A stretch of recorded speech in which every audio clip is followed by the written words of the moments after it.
ఈ ఏడాది ఐపీఎల్లో పలు వివాదాలు సంచలనంగా మారుతుండడం చూస్తూనే ఉన్నాం. ముంబై ఇండియన్స్ కెప్టెన్ మార్పు వివాదం ఇప్పటికీ ఆ టీంని వెంటాడుతూనే ఉంది. బహుశా దాని ప్రభావమో ఏమో తెలియదు కానీ ఈసారి ప్లే ఆఫ్స్ ముఖం కూడా చూడకుండా ఆ జట్టు ఇంటి ముఖం పట్టింది. ఇక తాజాగా చోటు చేసుకున్న మరో సంఘటన ఫ్యాన్స్ నే కాకుండా క్రికెట్ దిగ్గజాలను సైతం ఆగ్రహానికి గురయ్యేలా చేస్తోంది.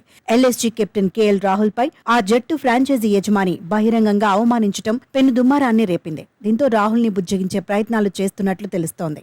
ఓటముల్లో ఉన్నప్పుడు ఫ్రాంచైజీలు జట్టు కెప్టెన్ల మధ్య చర్చలు సహజం. ఓటమికి గల కారణాలను వెతుక్కొని రాబోయే మ్యాచ్ల్లో ఎలా రాణించాలనే దానిపై తప్పకుండా మాట్లాడుకుంటారు. ఎందుకంటే ఇరువురికి కావాల్సింది జట్టు విజయమే కాబట్టి. కానీ హైదరాబాద్ తో జరిగిన మ్యాచ్లో పరాజయం అనంతరం లక్నో సూపర్ జైంట్స్ సంజీవ్ గోయంకా హద్దు దాటారు. గ్రౌండ్లో కెమెరాల ముందు కెప్టెన్ కేఎల్ రాహుల్ పై అరుస్తూ బహిరంగంగా అవమానించారు. మరోవైపు కేఎల్ రాహుల్ మాత్రం మౌనంగా నిలబడిపోవడం క్రికెట్ అభిమానులను సైతం కలిచివేసింది. దీనిపై పెద్ద ఎత్తున చర్చ మొదలైంది. గోయంకాపై దిగ్గజ క్రికెటర్లు సైతం బగ్గుమన్నారు. సంజీవ్ ప్రవర్తన తీవ్రంగా తప్పుపడుతూ జట్టు సారథికి గౌరవం ఇవ్వాలని, ఏదైనా చర్చించాలనుకుంటే డ్రెస్సింగ్ రూమ్ లేదా 4 గోడల మధ్యన చేయాలని హితవు పలికారు.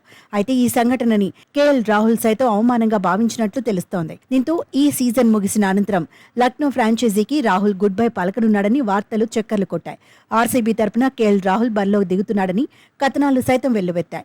ఈ నేపథ్యంలో ఎల్ఎస్జీ యజమాని సంజీవ్ గోయంకా భయపడినట్లు తెలుస్తోంది.